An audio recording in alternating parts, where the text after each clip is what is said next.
Salut à tous, c'est Mickaël, j'espère que vous allez bien. Aujourd'hui, on se retrouve dans cette nouvelle vidéo, on va voir les attaques DNS les plus courantes. Que vous fassiez de la sécurité offensive ou défensive, cette vidéo va vraiment vous intéresser. Pensez tout de suite à mettre un like et à vous abonner. La première attaque dont j'avais envie de vous parler, c'est ce qu'on appelle le DNS Cache Poisoning. C'est l'empoisonnement du cache DNS. Pour rappel, le mécanisme du DNS, ça permet de convertir un nom de domaine en une adresse IP. Donc, comment ça va fonctionner cette attaque-là? On a une victime ici qui va commencer à faire une requête DNS pour résoudre un nom de domaine, pour obtenir une IP. Cette requête, elle va être envoyée au serveur DNS qui va obtenir l'adresse correspondante, l'adresse IP correspondance. Donc là, on prend par exemple sur le site bank.com. Et ensuite, on va avoir l'attaquant. Ce qu'il fait, c'est que l'attaquant, il va envoyer une fausse réponse au serveur DNS avant que le serveur de la banque réponde. Donc, ça paraîtra légitime. Et ici, ce qu'il va faire, c'est qu'il va rediriger en fait tous des noms de domaine qui sont assez proches vers des adresses IP qui sont totalement fausses. Et lorsque la victime va commencer à se connecter sur bank.com, elle va faire une requête DNS et elle va se retrouver sur un site qui va être malicieux. Donc ça, c'est le principe de l'empoisonnement du cache DNS. Bien sûr, il faut que le cache DNS soit vulnérable.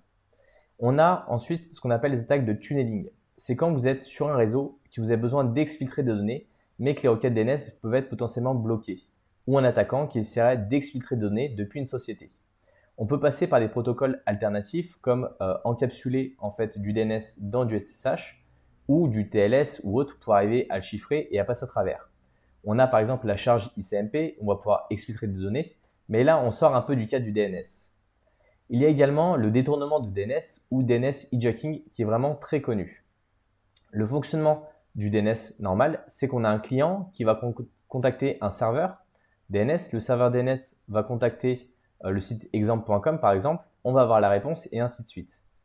À partir du moment où on a le client qui va aller contacter en fait un faux serveur, le faux serveur va lui répondre.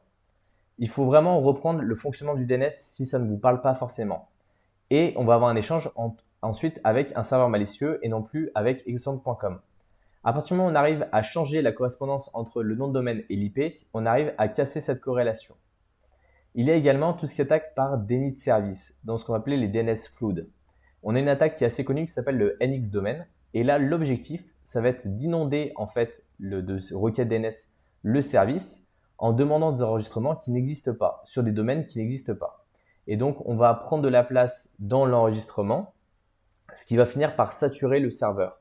C'est un peu comme quand on fait déborder une table ARP. L'attaque de domaine fantôme, ça revient exactement à la même chose. Et ensuite, on a une attaque qu'on connaît énormément lorsqu'on fait de l'intrusion sur du pentest, c'est l'attaque de sous-domaine aléatoire. C'est-à-dire que quand vous allez avoir un nom de domaine, par exemple google.com, vous avez des sous-domaines comme www.google.com, my.google.com.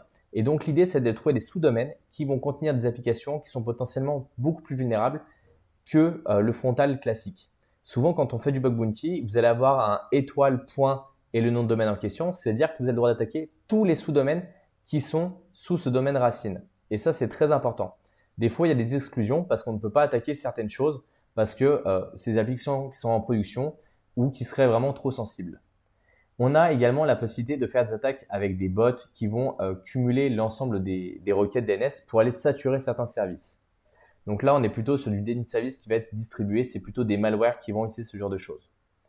Ensuite, on a pour se protéger ce qu'on appelle deux types de fonctionnalités. On va avoir le DNSSEC qui va valider les enregistrements avec un mécanisme de clé publique, clé privée, où chaque enregistrement va être signé avec la clé privée et chaque personne qui souhaite va pouvoir vérifier via la clé publique qui est accessible à tous. Et donc, ça permet de vérifier les enregistrements. Parce que comme on le sait, lorsqu'un enregistrement est modifié, on n'a pas forcément la possibilité de le savoir tout de suite. Ce n'est pas forcément illégitime. Si vous avez du load balancing et que ça change directement d'IP assez régulièrement, un client qui vient se connecter dessus n'a pas cette capacité de savoir si c'est la bonne IP qui va être résolue. Donc là, l'idée, quand on va vérifier avec un DNSSEC, on va pouvoir dire « Ok, l'enregistrement, il a été écrit par le propriétaire avec sa clé privée. Nous, on a la clé publique, on va pouvoir aller vérifier que la signature corresponde bien. Si la signature ne correspond pas, peut-être qu'il y a eu un empoisonnement de cache DNS et donc on est en train de me rediriger sur un mauvais site ou un site malveillant. Et donc c'est très important de comprendre ces deux aspects. Il existe par exemple du DNS qui va être encapsulé dans du TLS. C'est-à-dire qu'on va pouvoir chiffrer les requêtes DNS qui vont circuler sur le réseau. On a également la possibilité de faire ce qu'on appelle du DOH, donc du DNS over HTTP, et en général c'est du DNS over HTTPS. Et donc là, on va prendre les contenus des requêtes DNS et on va les mettre sur le protocole HTTP pour échanger. Sachant que le DNS, à la base, c'est un protocole en UDP, on va se retrouver avec un protocole en TCP parce que l'HTTP est du TCP.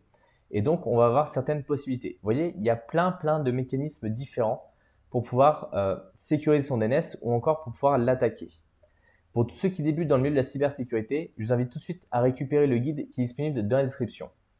Donc, ce qu'il faut retenir de cette vidéo sur les DNS, c'est qu'il existe un tas de vulnérabilités qui sont liées à la configuration du DNS. Bien sûr, il faut toujours penser à mettre à jour ces services-là. Ce sont des services qui vont fonctionner sur Linux ou sur Windows. Que ce soit sur Windows, il faut mettre à jour le système, ou sur Linux, vous mettez à jour directement le service en question. Il faut les protéger et ne pas forcément les laisser exposer à l'extérieur au gré du vent, car n'importe qui pourrait venir et les attaquer. Quand ce sont des DNS qui sont en interne, il faut également filtrer les requêtes qui vont arriver dessus, soit par des pare-feux applicatifs, soit par d'autres technologies. Mais déjà d'implémenter le DNSSEC, il y a une grosse partie du travail qui est faite. Après, il faut également comprendre que les DNS qui sont mal configurés peuvent être utilisés comme amplificateurs.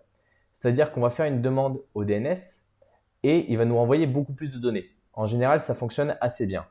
Si on falsifie l'amplification, c'est-à-dire qu'on va dire « Ok, je envoie depuis cette IP source vers le service DNS et toi, tu envoies vers cette IP destination », on est capable de faire un déni de service comme ça, de cette manière-là. C'est-à-dire que j'ai envoyé 10 kg de données, il y a peut-être 500 kg de données qui vont arriver sur la victime.